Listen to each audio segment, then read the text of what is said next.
හිඟුරුමුලන විද්‍යාලයේ ආචාර්ය ගෞරව ශාස්ත්‍රවේදී පඬිත ලුණුගම්බෙහෙර ඥානාලෝක හාමුදුරුවන් වහන්සේගෙන් අවසරයි.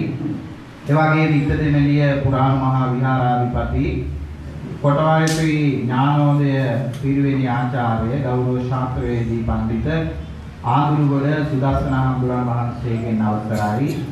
දායක සභාවේ ගරු සභාපතිතුමන් ප්‍රධාන වාසනාවන්ත ගුණබර පින්වත්නි.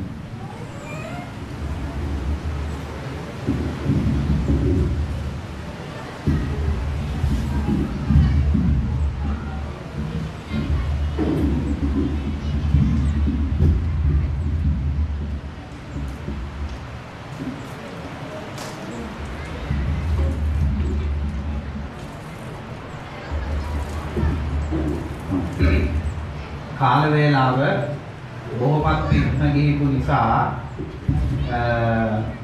මේ සම්බන්ධව දීර්ඝ දේශනාවක් කරන්න බලාපොරොත්තු වෙන්නේ නැහැ. හිඟුරුමුලන ශ්‍රී සුජනකාන්තාරාම විහාරස්ථානයේ අද සුවිශේෂී දවසක්.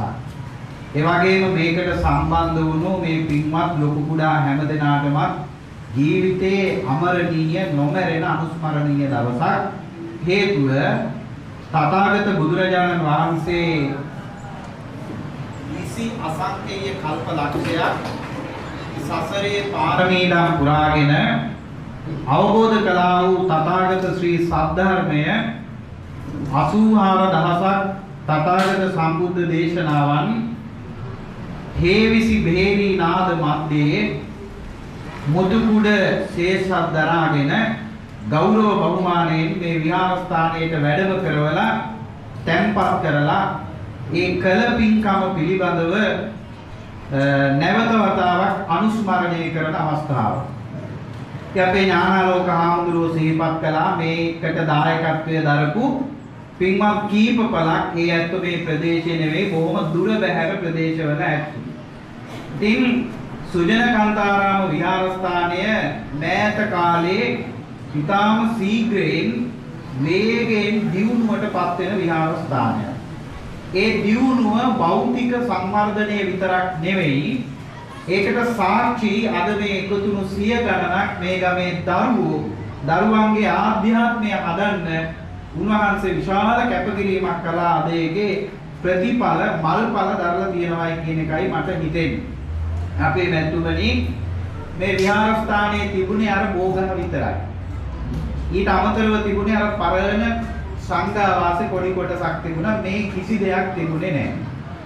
චෛත්‍ය රාජයන් වහන්සේ මේ සුවිසල් ධර්මශාලාව ප්‍රාකාර විහාර මන්දිරය මේ ඔක්කොම හැදුවේ ඥානාලෝක පොඩි හාමුදුරුවෝ. දැන් මේ අවුරුදු 7-8ක් තරම් ඉතාම කෙටි කාලයක් තුල දහම් පාසලක් කියලා දෙයක් තිබුණේ නැහැ.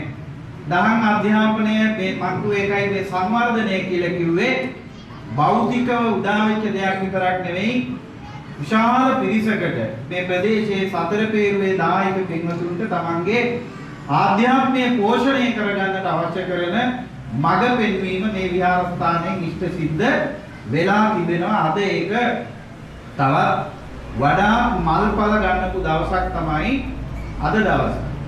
ඉතින් ත්‍රිපිටකය කියලා කියන්නේ බුදුරජාණන් වහන්සේ මම කිව්වා සාරා සංඛ්‍ය කල්ප ලක්ෂයක්. දීපංකර පාදමූලයේ ඉඳලා උන්වහන්සේ අසංඛ්‍ය 4කුත් තවත් කල්ප ලක්ෂයක් මේ ලෞතුරා බුදු බව පතාගෙන මේ සංසාරේ සතර පාරමී පුරපු බව සඳහන් වෙනවා. දීපංකර පාදමූලයට පෙර 16 සංඛ්‍ය කල්ප ලක්ෂයක්.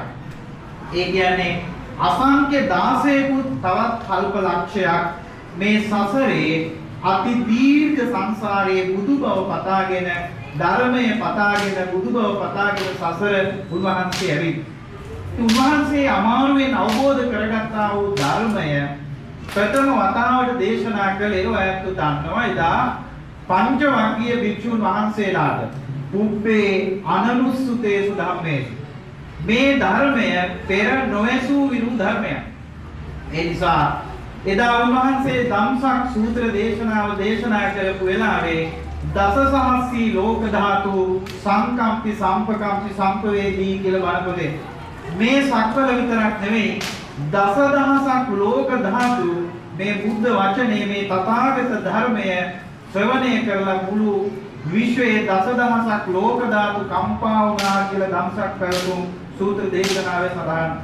එතකොට එදා බුදුරජාණන් වහන්සේ දේශනා කරපු මේ ධර්මය ධර්ම විනය වශයෙන් තමයි අතීත භාවිතා වුනේ. සංගායනා වලින් පස්සේ තමයි ත්‍රිපිටකය විදියට විනය සූත්‍ර අභිධර්ම කියලා කොටස් තුනකට මේක සංගීතීකාරක මහතෙරුන් වහන්සේලා අධ්‍යයනය සහ පෝෂණයේ සුරක්ෂිතතාව සඳහා බුදුරජාණන් වහන්සේගේ ධර්මය ඒක රාශී කළා ගොනු කළා. පළවෙනි ධර්ම සංගායනාව කියලා කියන්නේ ඒ බුදුරජාණන් වහන්සේගේ ධර්මය විසිරීලා පැතිරිලා තිබුණු ධර්මය ගොනු කරා. ක්‍රමානුකූලව පිළිවෙලකට සකස් කරලා. ඉතින් මේක ගාත්‍රාරූඪ කරලා මේ ත්‍රිපිටක ඉතිහාසය පිළිබඳව කියන්න වෙලාව නෙමෙයි. මම අදහස් කරේ මේ කරපු පින්කම පිළිබඳව වටිනාකම. ආනිසංස කොච්චරද කියලා වචනයක් දෙකක් කියනවා නම් හොඳයි කියලා මට අදහස් වෙනවා. ඉතින් විශේෂයෙන්ම ත්‍රිපිටකය බුදුරජාණන් වහන්සේගේ මේ තෙවලා බුදුදහම විනය සූත්‍ර අභිධර්ම කියලා ප්‍රධාන කොටස් තුනකින් යුක්තයි. මේ ත්‍රිපිටකය ස්කන්ධ වශයෙන් කොටස් වශයෙන් 84000ක් ධර්මස්කන්ධය කියලා කිව්වේ ඒ උතුම් තෙවලා බුදු වදනට එහෙම නැත්නම් බුද්ධ දේශනාව. දීඝනිකාය කියලා කිව්වේ බුදුරජාණන් වහන්සේ දේශනා කරපු දීර්ඝ සූත්‍ර ඇතුළත්. දීර්ඝ සූත්‍ර ඇතුළත් බොහොම දිග පිටු 100ක් පිටු 150ක් තරම් දීර්ඝ සූත්‍ර එකතු කරලා සංග්‍රහ කරපු කොටසක සූත්‍ර 34ක් අයිති. ඒකට අපි කියනවා දීඝ නිකාය කියලා. දීඝ නිකාය සූත්‍ර පිටකේ. ඊළඟට සූත්‍ර පිටකේ කොටස් 5යි. දීඝ නිකාය, මජ්ක්‍ධිම නිකාය, සංයුක්ත නිකාය, අංගුත්තර නිකාය, උද්දක නිකාය කියලා කොටස් 5කින් සමන්විතයි. ඒ කොටස් 5න් පළවෙනි කොටස තමයි මම සිහිපත් කළේ දීඝ නිකාය සූත්‍ර 34ක්. මජ්ක්‍ධිම නිකාය කියලා කිව්වේ මධ්‍යම ප්‍රමාණයේ සූත්‍ර අන්තර්ගත කරලා සකස් කරපු කොටස. ඒ තුල බුද්ධ දේශනා 152ක් සූත්‍ර 152ක් අන්තර්ගතයි. ඊළඟට සංයුක්ත නිකාය කියලා කිව්වේ දිගත් නොවුණු කොටත් නොවුණු යම් යම් බුදුරජාණන් වහන්සේගේ දේශනා එකතු කරලා සංග්‍රහ කරපු කොටස. ඒකේ තියෙනවා සූත්‍ර 7762ක් අන්තර්ග්‍රහණය කරලා තිබෙනවා සංයුක්ත නිකාය. ඊළඟට අංගුත්තර නිකාය කියලා කිව්වේ ඒකේ තියෙන්නේ පින්වත්නි බුදුරජාණන් වහන්සේගේ සංඛ්‍යාත්මකව දේශනා කරපු ධර්ම කරුණු.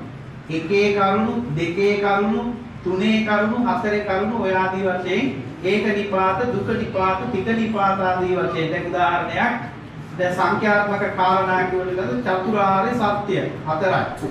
සතර සංග්‍රහ වස්තු අන්නේ වාගේ ධර්ම කාරණා එකතු කරලා සකස් කරපු සංග්‍රහයට අපි කියනවා අංගුත්තර නිකාය. ඒකේ තියෙනවා සූත්‍ර 9557ක් ඒ සූත්‍ර අන්තර්ගත වෙලා. ඊළඟට සූත්‍ර පිටකයේ අවසාන කොටස තමයි උද්දක නිකාය. ඒක ග්‍රන්ථ 15කින් සමන්විතයි. ග්‍රන්ථ පොත් 15ක් තියෙනවා උද්දක නිකාය. ඊළඟට විනය පිටකය බුදුරජාණන් වහන්සේගේ දේශනා අතර විශේෂයෙන්ම භික්ෂුන් වහන්සේලා සහ භික්ෂුණීන් වහන්සේලාගේ විනය ආචාර ධර්ම සිරිත් ආදී පිළිබඳව සහ තවත් බුද්ධ චරිතයේ සුවිශේෂී අවස්ථා පිළිබඳව සඳහන් වෙන කොටසක් තමයි විනය පිටකය. ඒ කොටස් 5කින් යුක්තයි. පාරාණිකා පාළිය, පාචිත්‍ය පාළිය, මහා වග්ග පාළි, චුල්ල වග්ග පාළි සහ පරිවාර පාළි කියලා ග්‍රන්ථ 5කින් විනය කොටස සමන්විතයි. එතකොට සූත්‍ර පිටකය ධර්මස්කන්ධ 21000කුත් විනය පිටකය ධර්මස්කන්ධ 21000කුත් වශයෙන් මේ 84000න් 42000ක් අන්තර්ගත වෙලා තියෙන්නේ විනය සහ සූත්‍ර පිටකය. අනතුරුව ත්‍රිපිටකයට එකතු වුණු තුන්වෙනි කොටස තමයි අභිධර්ම පිටකය. අභිධර්ම පිටකය තුල විශේෂයෙන්ම චිත්ත චෛතසික රූප නිබ්බාන කියන සතර පරමාර්ථ ධර්මයන් පිළිබඳව ඉතාම ගැඹුරු බුදුරජාණන් වහන්සේගේ දේශනා අතර ගැඹුරුම ධර්ම විග්‍රහය අන්තර්ගත වෙලා තිබෙන්නේ අභිධර්ම පිටකය තුල. සමහර අයත් මේක මේ පසු කාලයේ නියදී එකතු වුණාය විවිධ මතවාද දරනවා. නමුත් මේ කිසිවක් මුළු ත්‍රිපිටකයම බුද්ධ වචන හැබැයි ඒකේ ශ්‍රාවක භාෂිත 2000ක් ඔය 84000 තුල තියෙනවා. සාරිපුත්ත මහරහතන් වහන්සේ දේශනා කරපුවා.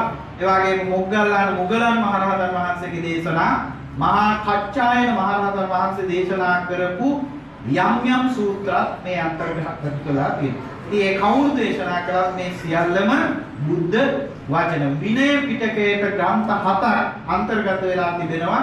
ධම්මසංගණී ප්‍රකරණය, විභංග ප්‍රකරණය, ධාතු කතා ප්‍රකරණය, පුද්ගල පඤ්ඤාති ප්‍රකරණය, යමක ප්‍රකරණය, කතාවස්තු සහ ප ဋ ාණ ප්‍රකරණය කියලා ග්‍රන්ථ 7කින් සමන්විතයි.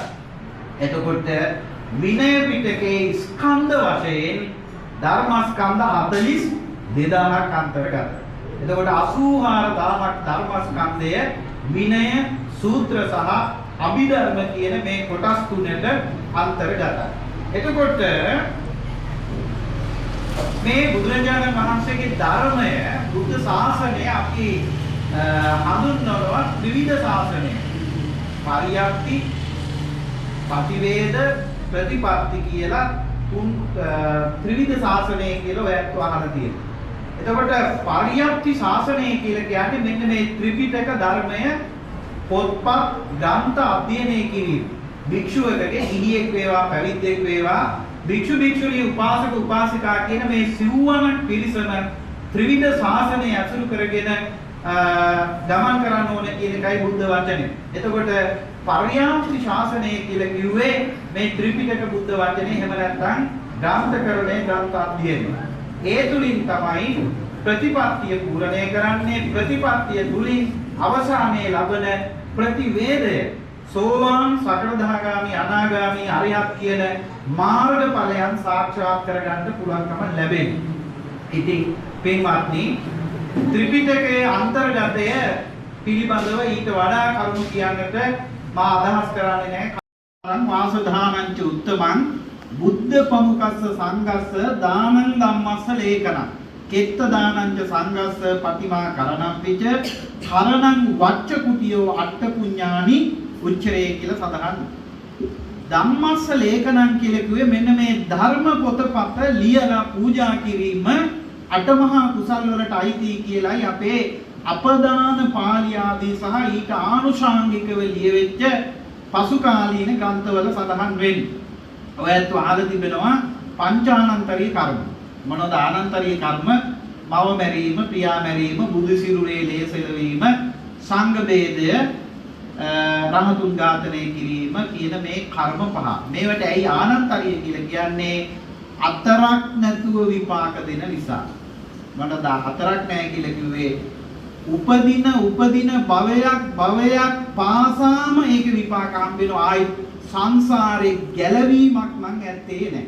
ඒ නිසා තමයි ආනන්තරීය කියලා කියන්නේ. අතරක් නැතුව විපාක දෙන කර්ම. ඒකේ අනිත් පැත්ත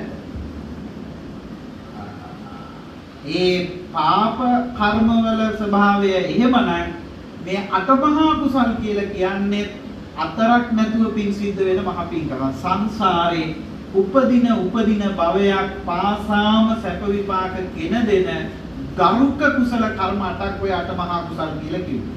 මොකද බුදුරජාණන් වහන්සේගේ පරියාප්තිය මේ ත්‍රිපිටකය තිබුණොත් පමණයි ලෝකේ ධර්මය පවතින්නේ. බුද්ධ කියන වචනයවත් අහන්න හම්බෙන්නේ නැති බුද්ධ ශූන්‍ය කල්ප මේ ලෝකේ ඕනතරමක් ඇති. විපස්සී බුදුරජාණන් වහන්සේ පහළ වෙච්ච දවසේ ඉඳලා ගෞතම බුදුරජාණන් වහන්සේගේ පහළ වීම දක්වාම මේ ශාසනය පහළ වෙලා තියෙන සම්මා සම්බුදුරු 7 කාලය කොපමණද? කල්ප 91ක්. කල්පයක් කියලා කියන්නේ ගණන් හදලා කියන්න පුළුවන් කාලයක් නම් නෙවෙයි. බුදුරජාණන් වහන්සේ උපමාවකින් පැහැදිලි කරනවා, මහණෙනි මේ මහා පෘථුවියේ යොදුනක් දිග පළල ගැඹුර වලක් කපලා ඒ වලට පුරවන අබෑට යොදුනක් කිව්වේ 70ක්ම 16ක්. 70ක්ම 16ක් ගැඹුර 70ක්ම 16ක් පළල වලක් මහ පෘථුවියේ ඒකට අබෑට පුරවලා අවුරුදු 100කට එක අබෑටයක් අයින් කරනවා. ආයිත් අවුරුදු 100ක් ගියාම තව එක අබෑටයක්. මහණෙනි අවුරුදු 100කට එක අබෑටයක් අයින් කරලා මේ වලේ යොදුනක් ඒ කියන්නේ 70ක්ම 16ක් ගැඹුර මේ වලේ තියෙන අබ ටික ඉවර වෙන්න ගත වෙන්නේ යම්තා කාලයක්ද මහණෙනි කල්පයක් කියන්නේ ඒ තරම්ම දීර්ඝ කාලයක්. තව උපමාවක් බුදුහාමුදුරුවෝ යොදුනක් උස ඝනකම තියෙන මහා පර්වතයක්. ඒ කියන්නේ 70ක්ම 16ක් උස පර්වතයක් කසී සලුවකින් කසී සලුව කියන්නේ ලෝකේ තියෙන සියුම්ම වටිනාම රෙදි. රෙදි කඩකින් පිරිනමනවා පර්වතයේ මුදුන අවුරුදු 100කට එක සැරයක් රෙදි කඩෙන් ආයිත් අවුරුදු 100ක් ගියහම ආයිත් පියදා. ආයිත් අවුරුදු 100ක් මහණෙනි රෙදි කඩකින් පිරිමැදීම තුලින් මේ පර්වතයේ ගෙවිලා ඉවර වෙන්න ගත වෙන්නේ යම්තා කාලයක්ද මහණෙනි කල්පයක් කියන්නේ ඒ තරම් දීර්ඝ කාලයක්. එතකොට මේ ගිහි පැවිදි අපි මොනවද කරන්නේ කියලා හොඳට හිතර බලන්න. ඒ තරම්ම මේ දීර්ඝ සසරේ ඒ තරම්ම දීර්ඝයි. ඒ දීර්ඝ සංසාරයේ කල්ප 91ක් තුල විපස්සී බුද්ධ ශාසනයේ ඉඳලා ගෞතම බුදුහාමුදුරන්ගේ පහළ වීම දක්වා මේ කල්ප 91ටම පහළ වෙලා තියෙන බුදුවරු 7නමයි. සම්මා සම්බුදු 7නමයි. එහෙමනම් බුද්ධ ශූන්‍ය කල්ප අබුද්ධෝත්පාද කාල මේ ලෝකෙ වැඩි. ඒ කාලය තුල බුද්ධ කියන වචනයක්වත් අහන්න හම්බෙන්නේ නැහැ. තථාගත කියලා වචනයක් අහන්න හම්බෙන්නේ නැහැ. ධර්මයේ කියලා යමක් අපිට අහන්න දකින්න හම්බෙන්නේ නැහැ. බුදුරජාණන් වහන්සේ දවසක් අනේපිඬු සිටුතුමාගේ සිටු මාලිගාවේ හැමදාම 365 දවසෙම දම්සලක් ශ්‍රමණක් බ්‍රාහ්මණයන්ට දුගී මගී යාචක ආදීන්ට සිටු මාලිගාවේ දම් දුන්නා. ඒ නිසා එතුමට නමක් පට වැදුනා. එයාගේ නම සුදත්ත. මේ සුදත්ත සිටුවරයට නමක් හැදුනා අනාථපිණ්ඩික සිටුවරයා. දවසක් බුදුරජාණන් වහන්සේ අහනවා සිටුතුමනි ඔබතුමාගේ මාලිගාවේ තාමත් අර දම්සල තියනවද කියලා ඇහුවා. ස්වාමීනි දම්සල නම් තියනවා ඉස්සර වගේ ප්‍රණීතව නම් මට දන් දෙන්න බෑ කියලා කිව්වා. කාඩි හොදි නිවුඩුමාලේ බතුත් මම දෙනවා කියලා. අන්නේ වෙලාවේ බුදුරජාණන් වහන්සේ දේශනා කරන උන්වහන්සේගේ දේශනාවක් තියෙනවා වේලාම සූත්‍රය. වේලාම සූත්‍රය දේශනා කරමින් බුදුහාමුදුරු පැහැදිලි කරනවා සිටුතුමනි ඔබතුමාගේ මේ දාණය නිවුඩු බතුත් කාඩි හොදි කොයි වෙලාවකවත් මේක කටුක දානයක් දුෂ්කර දානයක් ප්‍රණීත නොවන දානයක් කියලා හිතන්න එපා. ඒකට හේතුව සිටුතුමනි මේක කල්ප ගානකට එහා පැත්තේ මේ ලෝකේ මේ තථාගත වෙච්ච මම වේලාම කියලා බමුණෙක් වෙලා ඉපදිලා හිටියා. එදා මේ ලෝකේ කවුරුවක් නොකරපු අසදෘශ දානයක් දෙන්න මට හිතුණා. මම මොකද කළේ? රන් පුරවපු රිදී භාජන, රිදී පුරවපු රන් භාජන ආදී කොටගත්තා වූ මිනිස්සෙකුට අවශ්‍ය කරන උපභෝග පරිභෝග වස්තු පුරවලා දාන වස්තු 86000ක් මම දන් දුන්නා. ওই කාලේද මීට කල්ප ගානකට එහා පැත්තේ දාන වස්තු රන් රිදී ඇතුළුව දාන වස්තු 86000ක් 12 අවුරුද්දක් මම දන් දුන්නා. සිටුතුමනි එදා මම 86000ක් රන් රිදී සහිතව 12 අවුරුද්දක් දීපු දාණයට වඩා ඔබතුමාගේ මේ නිවුඩුහාල් බතුයි කාඩි හොදිත් එක්ක දෙන දාණය මහත්ඵලයි මහානිසංසයි කියලා වදාළා. හේතුව තමයි සිටුතුමනි එදා මගේ දාණය පිළිගන්න මේ ලෝකේ එදා තෙරුවන් සරණ ගිහපු එකම මිනිහෙක්වත් ලෝකෙ හිටියේ නැහැ. පන්සිල් සමාදන් වෙච්ච එකම මිනිහෙක්වත් මේ ලෝකෙ හිටියේ නැහැ. එහෙනම් මේ දාණය දීලා තියෙන්නේ අබුද්ධෝත්පාද කාලයක බුද්ධ ශූන්‍ය කල්පයක දීපු දාණය. බුද්ධ ශූන්‍ය කල්පයක දෙන දාණයතර 86000ක් දීපුවට වඩා බුද්ධෝත්පාද කාලයක දෙන දාණය මහත්ඵලයි මහානිසංසයි කියලා කිව්වා. මේ ඔබතුමන්ලා මේ සංසාරේ මට හරි පුදුමයි. ඔබ වගේ අය බණ පොතේ මම ඕන තරම් කියවලා තියෙනවා. මට වෙලාව තියෙනවා නම් මම හෙට එළිගෙනකන් කියන්න. එහෙම චරිතයක්. මේ සසරේ මේ පාරමී පුරාගෙන යන අය බලන්න මේක මේ හිඟුරු මුලන මේ ප්‍රදේශයේ ඇත්තන්ට කොච්චර මේ ඇත්තන්ට මේ සල්ලි වලට කරන්න දෙයක් මේ ත්‍රිපිටක පොත් වහන්සේලා මම හිතනවා ලක්ෂ 2කට 2,95,000 මම අපේ විද්‍යාලයට ගෙනාවා. හැබැයි තව මම ওই මහා වංශ දීපාංශ ලක්ෂ 1.5ක පොත්පත් දෙනවා. ඉතින් මේ ධර්මය පූජා කරන 4 වෙනි අවස්ථාව කියලා මේ වගේ ගම්මානයකට දුෂ්කර විහාරස්ථානයකට ඇවිදිලා මේ කරපු පින්කම ඔයත් සංසාරේ සසර පින් කරපු මිනිස්සු. බුදුරජාණන් වහන්සේ වදාළා පුඤ්ඤච්චේ සුඛස්ස අදිවචනං මහණෙනි සැපට කියන සමාන වචනයක් තමයි පින කියන එක. මේ ලෝකෙ මිනිස්සු සැප කියලා කියනවා. හැබැයි පින කියන වචන භාවිතා කරන අඩුයි. පිනට කියන සමාන පදයක් සැපට කියන සමාන පදයක් පින. ලෝකේ යමෙක් සැප විඳිනවා නම් ඒ සංසාරේ පින් කරපු නිසා. මනුෂ්‍ය දුර්භාග්‍ය වෙන්නේ නැතුව, ඒ කියන්නේ ඇස් කන් නාසාදිය නැතුව, අතපය නැතුව, අංග විකල වෙලා, සාපිපාසාදී කොරුන් පිලුන් වෙලා සසර උපදිනවට වඩා මිනිස්සෙක් වෙලා මේ සසර අංග සම්පූර්ණ මනුෂ්‍යාත්මයක් ලැබෙන එක සංසාරේ කරපු පිනටමයි මහණෙනි. මොකද හොඳට මතක තියාගන්න බුද්ධ දේශනා තුල කිසිම තැනක අනුමාන හෝ උපකල්පන බුදු දේශනා තුල නැහැ. බුදුහාමුදුරන්ගේ දේශනා තත අවිතත අනඤ්‍යත කියන ආයි ඒකාන්තයි. බුදුහාමුදුරුවෝ කියනවා නුඹ පෙර ආත්මේ බල්ලෙක් කියලා ඉපදිලා හිටියා. ආයිත් ඒක එහෙමමයි. ඔබ පෙර සංසාරේ දෙවියෙක් කියලා හිටියා.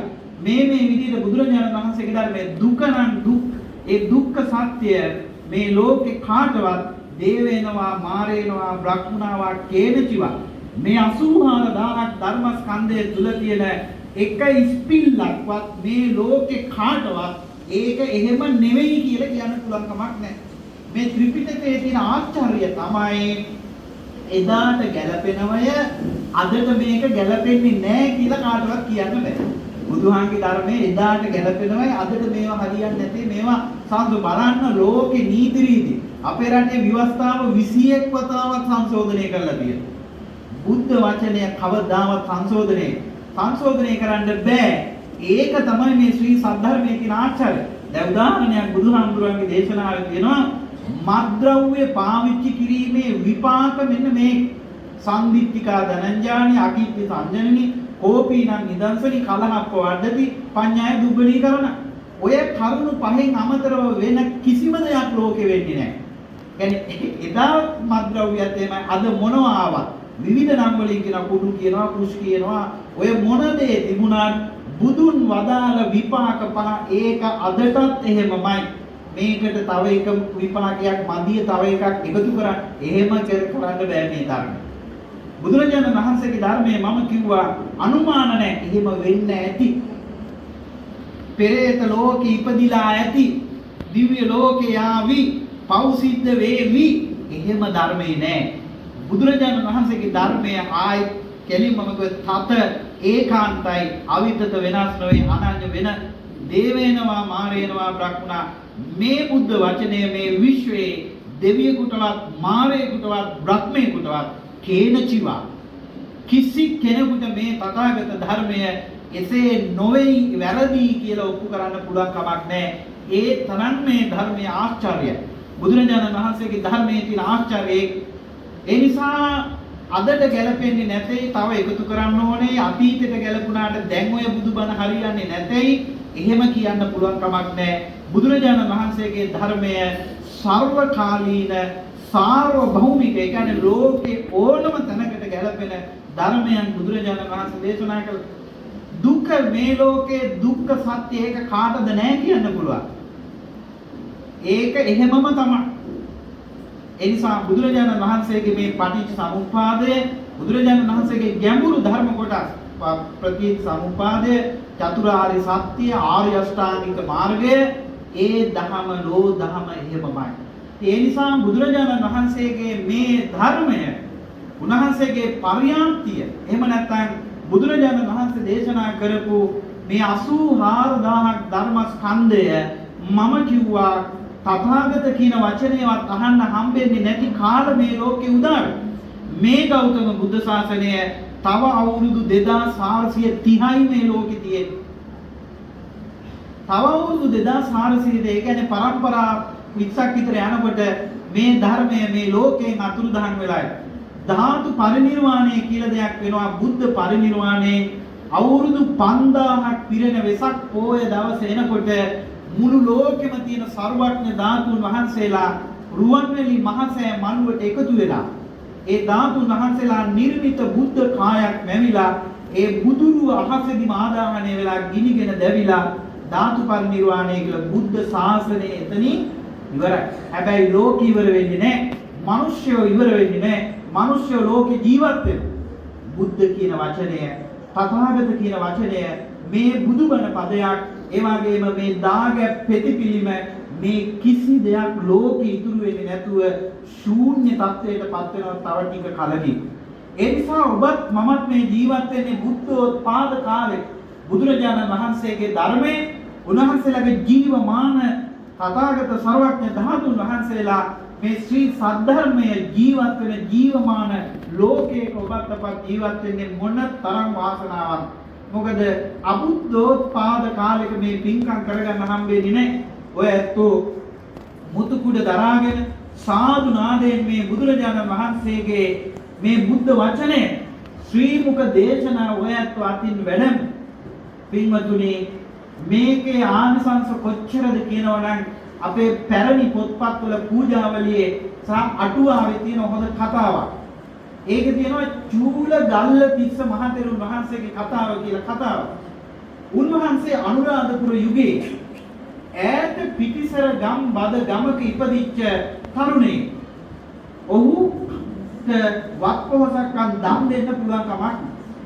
එයාගේ එකම ජීවනෝපාය උනේ දර කපලා දර අලවි කරලා තමයි මේ මිනිසයා මේ චූල ගල්ල තිස්ස හාමුදුරුව ජීවත් වුනේ. ඉතින් නොඑක් අය අනුරාධපුරයේ දහස් ගණන් මහරහතන් වහන්සේලා වැඩ හිටියා. එතුමට මේ තරුණයට හිතුණා අනේ මට දානයක් දී ගන්න හැබැයි දෙන්නවත් කමක් නැහැ. ඒ කාලේ අනුරාධපුර යුගයේ විශාල මිනිස්සු අතර කතා බහක් ඇති වුණාලු. ත්‍රිපිටක පොත්පත් ලියලා පූජා කරන එක මහානිසංස ලැබෙන පින්කමක් කියන මේ තරුණයට මේ ආරංචිය ලැබුණා. ඊට පස්සේ මේ ළමයා මොකද කළා කියන්නේ දර කපලා විකුණපු කුලී වැඩ කරලා ආරිහම්බ කරගත්ත මුදල් වියදම් කරලා පුස්කොළ පොත් කීපයක් ගත්.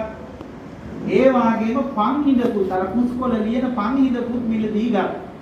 මිලදී අරගෙන අර කළු මදින ද්‍රව්‍ය ටිකකුත් හොයාගත්. හොයාගෙන ධර්මය දන්න කෙනෙකුට කියලා බුදුරජාණන් වහන්සේගේ එකම එක කෙටි සූත්‍රයක් අර පුස්කොළ පොතේ ලිව්වා. මේ අටුවාවේ සහ පූජාවලියේ තියෙන මේ ලංකාවේ වෙච්ච සිද්ධියක් මේ කියන්නේ. බුදුරජාණන් වහන්සේගේ පුංචි ධර්ම දේශනාවක් කෙටි සූත්‍රයක් ලියලා අනුරාධපුරයේ වැඩ ඉඳපු මහා සංඝයාට මේ තරුණයා ගිහිල්ලා මේ ධර්ම පුස්තකය පූජා කෙරුවා. පූජා කරලා සාමාන්‍ය විදියට ඉතින් ඔය ඇත්තෝ මේ අපි වගේ මේ ළමයා ජීවත් වෙලා ආයුෂ කෙලවර කළ මරණයට පත් වුණා. බණ පොතේ මේ අටුවාවේ සඳහන් වෙනවා මේ තරුණයා මේ ත්‍රිපිටක බුද්ධ වචනයක් බුදුබණ පදයක් ලියලා පූජා කරපු පිනක කායස්ස බෙහෙදා පරම් මරණ කය ඒ කියන්නේ ඔහු මැරුණට පස්සේ සුගතින් සග්ගන් ලෝක උපේදී ස්වර්ගයේ ඉපදුනා. තාවතින්ස දිව්‍ය ලෝකේ අපමණ සැප සම්පත් ඇති දිව්‍ය විමානයක මේ ළමයා ඉපදුනා කියලා සඳහන්. ඒ දිව්‍ය සම්පත් කොච්චරද කියනවනම් මේ දිව්‍ය පුත්‍රයාගේ ශරීරය තුලින් රන්වන් පාට ආලෝක ධාරා විහිදෙන්න පටන් ගත්තලු. මොකද්ද කරපු පින? බුද්ධ වචනයක් බණ පොතක් ලියලා පූජා කරපු පින. ওই විදිහට දිව්‍ය ලෝකයේ අපමණ දිව්‍ය සැප සම්පත් ඉන්දනය කරලා ඔහු නැවත දිව්‍ය ලෝකයෙන් චුත වෙලා මේ මනුෂ්‍ය ලෝකෙ ඉපදිලා ගෞතම මේ බුද්ධ ශාසනයම පැවිදි වෙලා උතුම් මහරහත් භාවය මේ අත්භවයේ දින සාක්ෂාත් කරා කියලා ධර්මයේ අටුවාවේ සඳහන් වෙනවා. උන්වහන්සේ තමයි චූල ගල්ල තිස්ස මහරහතන් වහන්සේ කියලා අටුවාවල සඳහන් වෙන්නේ. ඒ වගේම මේ ධර්මය පිළිබඳව කතා කරනකොට ඔයත් අහලා තියෙනවා දහම්සොඬ රජුව ගැන. මේ ධර්ම පිපාසය ධර්මය සොයාගෙන ධර්මය වෙනුවෙන් ජීවිත කැප කරපු දහම්සොඬ රජුව බුද්ධ ශූන්‍ය කාලයක අබුද්ධෝත්පාද කාලයක ඉපදිලා රජකම් කරනකොට එතුමාට අහන්නට ලැබුණා රටේ මිනිස්සු අතර කටකතාවක් පැතිරුණාලු අනේ ඉස්සර නම් සම්මා සම්බුදුවරු මේ ලෝකේ පහළ වෙලා හිටියාලු ඒ බුදුරජාණන් වහන්සේලා ධර්මය දේශනා කළාලු ඒ බුදුබණ අහලා උතුම් සංසාර දුකෙන් නිදහස් වෙලා නිවන් සැප ළඟා කරගත්තාලු කියලා මිනිස්සු අතර කටකතාවක් පැතිරෙන්න පටන් ගත්තා.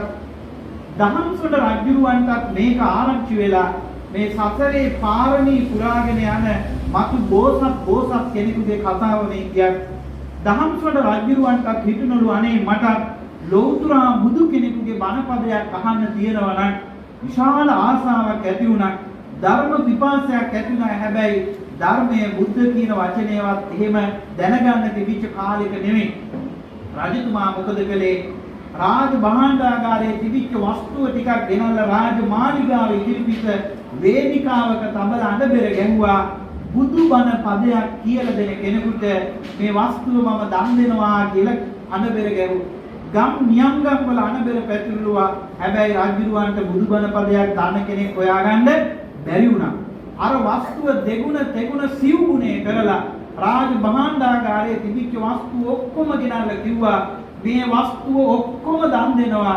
එකම එක බණ පදයක් දාන්න කෙනෙක් මා රාජමාලිගාවට ආවොත් ඒත් හොයාගන්න බැරි වුණා. දහම්සොඬ රජුව මොකද කළේ? මේ ධර්ම පිපාසාව බුදු බණ පදයක් හොයාගන්න තිබිච්ච කැමැත්ත කොච්චරද කියනවා නම් රජතුමා මොකද කළේ? රාජ්‍ය අත්හැරියා. රජකම අතහැරලා ධර්මය සොයාගෙන වනගත වුණා. ඒ වනගත වෙලා ධර්මය අනේ මට බුදුබණ පදයක් ඇසේවා කියා කැලෑවේ ගත කරනකොට මේක දකින්නව කවුද? ශක්‍ර දෙවියෝ. ශක්දෙවියෝ මොකද කළේ? මහා යක්ෂා වේශයක් මවාගෙන දහම්සොඬ රජුව ගත කරන කැලෑවට ඇවිදිලා රජුව කල්පනා කළා දැන් මට වස්තුව දන් දෙන්න නෑ මං මේ සියල්ල අත්හැරලා ආවේ. ඒ නිසා මට තියෙන්නේ මගේ ජීවිතය විතරයි. මම ජීවිතය හරි ධර්මයේ වෙනුවෙන් දන් දෙනවා කියලා හිතාගෙන ඉන්නකොට සම්දෙවියෝ මහා යක්ෂා වේශයක් මවාගෙන ආවා. මේ යක්ෂය දැකගුවන් රජුව බිය වුණා. බිය වෙලා දුවන්න හදනකොට කිව්වා නෑ රජතුමනි දුවන්න එපා.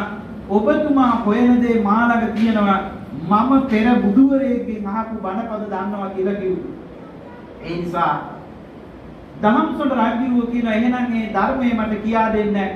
ඔබට ධර්මයේ කියලා දෙන්න නම් උඹ මට ආහාරය පිණිස මම බොහොම සාපිපාසාවෙන් පෙළෙන කෙනෙක්. ඒ නිසා උඹ ආහාරයට ගන්න ඕනේ කියලා කිව්වා.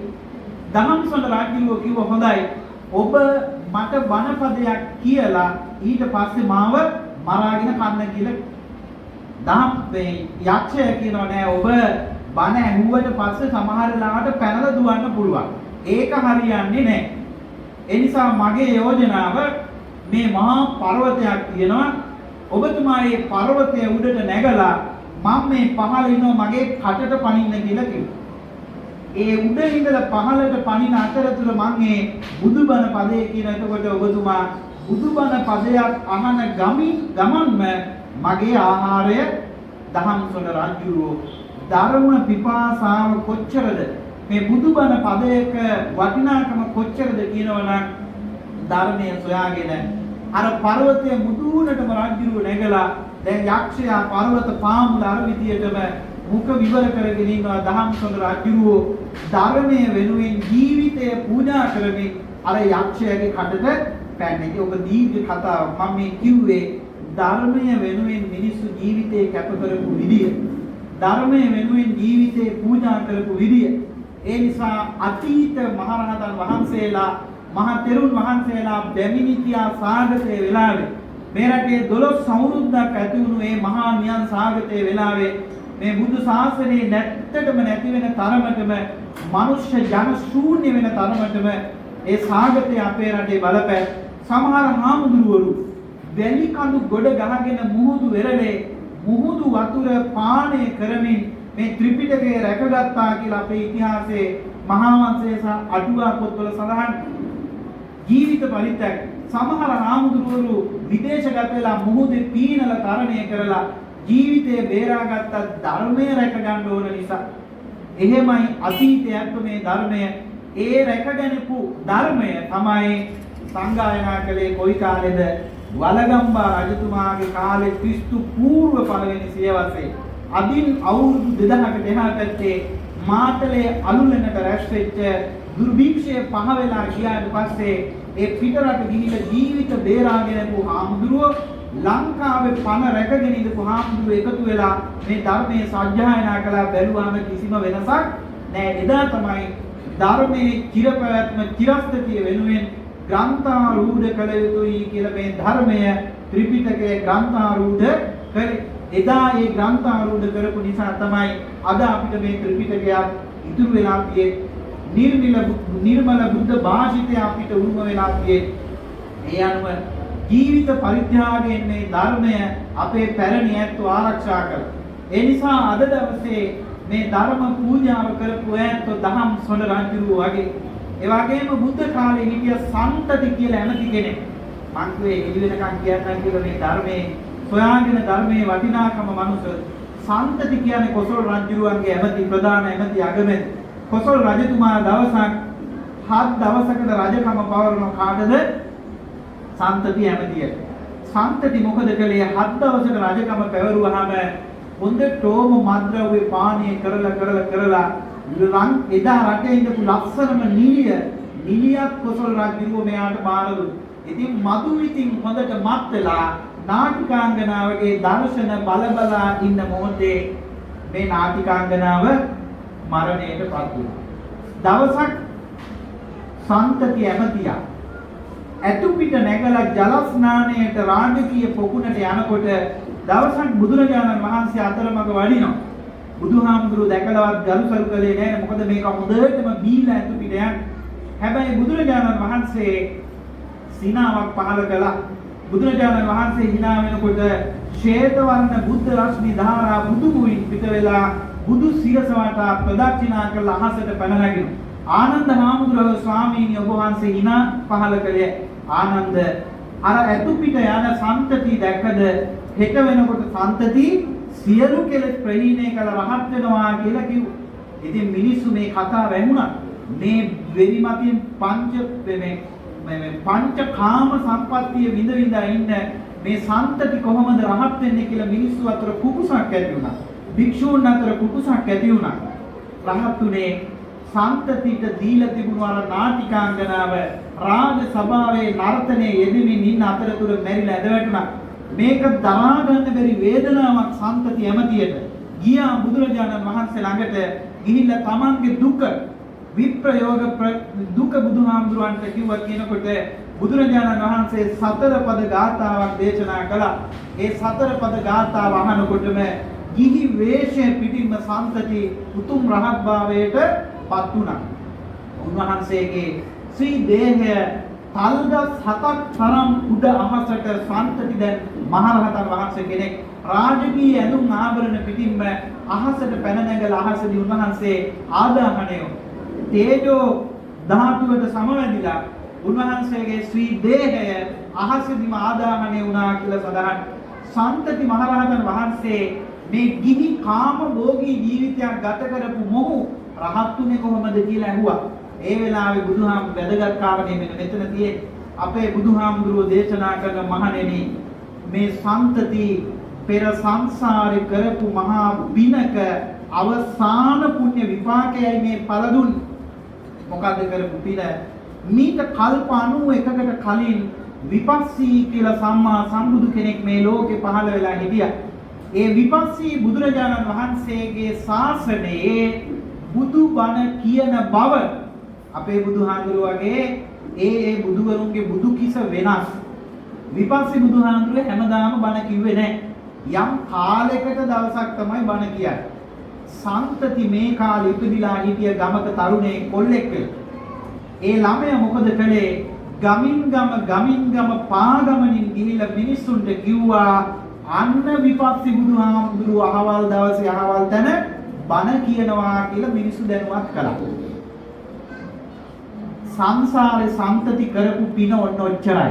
මොකද්ද කරපු පින? බුදු කෙනෙක් බුදුබණ කියන බව දැනුවත් කරපු පින. බණ කියන බව දැන් ඔය බැනර් දාලා පෝස්ටර් අන්නේ වගේ වැඩක්. සම්තති මොකද කළේ? මේ සම්තති තරුණයා ගමින් ගම ගිහිල්ලා මිනිස්සු දැනුවත් කළා. බුදුරජාණන් වහන්සේ බණ කියනවා. අනේ ඔය ඇත්තොත් බණ අහන්නේ නැහැ කියලා පණිවිඩය දුන්නා. මහණෙනි, ඒ විපස්සී බුද්ධ ශාසනය කරපු පින බුදුබණ කියන බව දැනුවත් කළ පිනෙන් සම්තති කල්ප 91ක් සංසාරේ සැපවින් දිව්‍ය ලෝකේ මනුෂ්‍ය ලෝකෙට මනුෂ්‍ය ලෝකෙන් දිව්‍ය ලෝකෙට මේ විදියට සම්තති ඉපදුනේ භව දෙකකයි. දේ භවයේ උපපත්‍යාමි භව දෙකකයි ඉපදුනේ. මේ කල්ප 91කට කවදාවත් සම්තති බල්ලු බලල්ලු නයිපොලොංගු ගැරඩි හැකරැල්ලු මාපිල්ලු පණුව වෙලා සසර ඉපදුනේ නෑ මහණෙනි. ඉපදුනා නම් ඉපදුනේ භව දෙකකයි. එක්ක මනුෂ්‍ය භවයේ නැත්තම් දිව්‍ය ලෝකේ දිව්‍ය භවය. ඔය භව දෙකේ උප්පත්තිය ලැබලා අවසානයේ ගෞතම බුදුරජාණන් වහන්සේ දවස රාජකීය බලන්න 7 දවසකට රජකමත් ලැබුණා. එමෙතිය 7 දවසකට රජකම ලැබලා රාජකීය ආභරණ පිටින්ම සසර භව ගමන නිමා කරලා උතුම් අමා නිවන් සුව ලැබුවා. ධර්මය කියන බව දැනුවත් කරපු පින. ඒ නිසා ඔබතුමාලා මේ කරපු පින්කම මම මේක තව කියන්න හිතෙන්නේ. සාමාන්‍ය පින්කමක් නෙවෙයි, මේකේ වටිනාකම කොච්චරද කියලා කියන්න බෑ. ධර්මයේ සබ්බ දානං ධම්ම දානං දිනාති කියලා බුදුහාමුදුරුවෝ සක්දෙවියන්ටත් වදා. මේ ලෝකයේ තියෙන දානයන් අතරින් ශ්‍රේෂ්ඨතම දානය ධර්ම දානයමයි. බුදුබණ පදයක් දන් දෙන්නේ. බුදුබණ පදයක් මේ කරේ ඔයත් ධර්ම පූජාවක්, ධර්ම දානමය පූජාවක් කළේ. ධර්ම දානය සියලු දානයන්ට වඩා ශ්‍රේෂ්ඨයි කියලායි බුදුරජාණන් වහන්සේ වදාළා.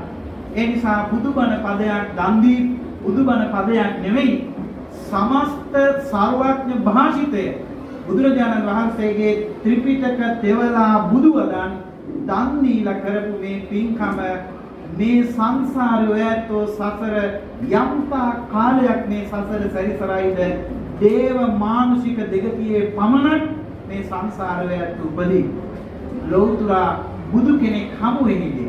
අනාගත බුද්ධ ශාසනයේදී මෛත්‍රී බුදුන් දවස හෝ ඔබ මේ කලපු පින්කමෙන් ඒකාන්තයෙන්ම නිවනින් සැනසෙනවා. ඒකාන්තයි.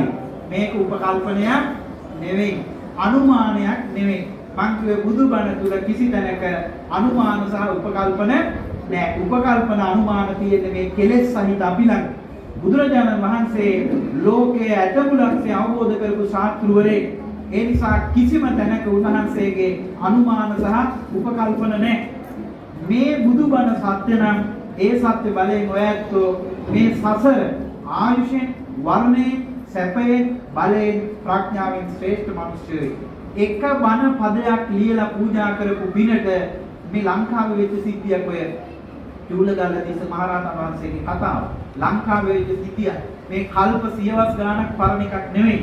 අනුරාධපුරයේ ඉඳපු මිනිස්සේ බුදුබණ පදයක් කුස්කොළ පොතක ලියලා පූජා කරපු පින මේ ආත්මවේදීම විපාක දීපු විදිය, මේ ගෞතම බුද්ධ රාජ්‍ය තුලම විපාක දීපු විදිය ධර්මයේ සඳහන් වෙනවා. ඉතින් ගොඩාක් කරුණු කාරණා කියන කාලය නෙවෙයි. දැන් බොහොමත්ම දාන වන්දන වෙලාව. ඒ නිසා මේ වෙලාවේ කල්පනා කරන්න ඔයත්ෝ ජීවිතේ කවදාවත් අමතක නොවන අටමහා කුසල් ගණයට අයිති වෙන මහා පින්කමක් මේ සිද්ධ කළේ. මේ බුදුබණ මේවා අධ්‍යයනය කරන්න නිකම් මේකේ තිබ්බට වැඩක් නෑ. මේක දහම් පාසල් දරුවෝ කියවන්න. සීල සමාදාන යෙදෙන ඇත්තෝ දවසකට එක බණ පදයක්, එක වචනයක් මේ පොතේ කියන්නේ ඕනෑම බුද්ධ වචනයක් මේ ත්‍රිපිටකේ හරි පැහැදිලිව මේක අධ්‍යයනය කරන්න පුළුවන්. දීඝනිකාය වෙනම, අංගුත්තර නිකාය වෙනම, ධම්මපදයේ වෙනම, තේරගාථා වෙනම, තේරී ගාථා වෙනම ඕනෑම ධර්ම කාරණයක් වෙන වෙනම පැහැදිලිව ඕන කුඩා දරුවෙකුට උනත් අධ්‍යයනය කරන්න පුළුවන් විදිහටයි මේක සංග්‍රහ කරලා තිබෙන්නේ. එහෙමනම් මේ වෙලාවේ කල්පනා කරන්න මේ ගෞතම බුද්ධ රාජ්‍ය තුල මේ බුද්ධෝත්පාද කාලය තුල මේ ඇත්තොත් මේකට දායක වුණ හැමදෙනාම අපේ ඥානාලෝක ආම්බුලන්ගේ මඟ පෙන්වීමෙන් අටමහා කුසල් වලට අයිති. මහා පින්කම සිද්ධ කරගත්තා. මේ පින් බලයෙන් මේ ධර්ම දානමය පූජාවේ බලයෙන් මේ අත් භවයේදී ඔයයන්ට ආයු වර්ණ සැප බල ප්‍රඥා කියන මිනිස්සෙකුට අවශ්‍ය කරන සියලු මානුෂීය සැප සම්පත් ලැබේවා. ඒ වගේම මනුසත් භාවයෙන් අපි මේ අත් භවයේදී නිවන අපිට දුරන සසර උපදින භවයක දේව මානුෂික දෙගතියේ පමණක්ම සසර ඉපදේවා. ලෞතුරා බුදු කෙනෙක් හමුවෙහි උතුම් අමානිවලින් සැනසෙන්නට මේ මහා පින්කම හේතු වාසනාව වේවා කියලා සාදු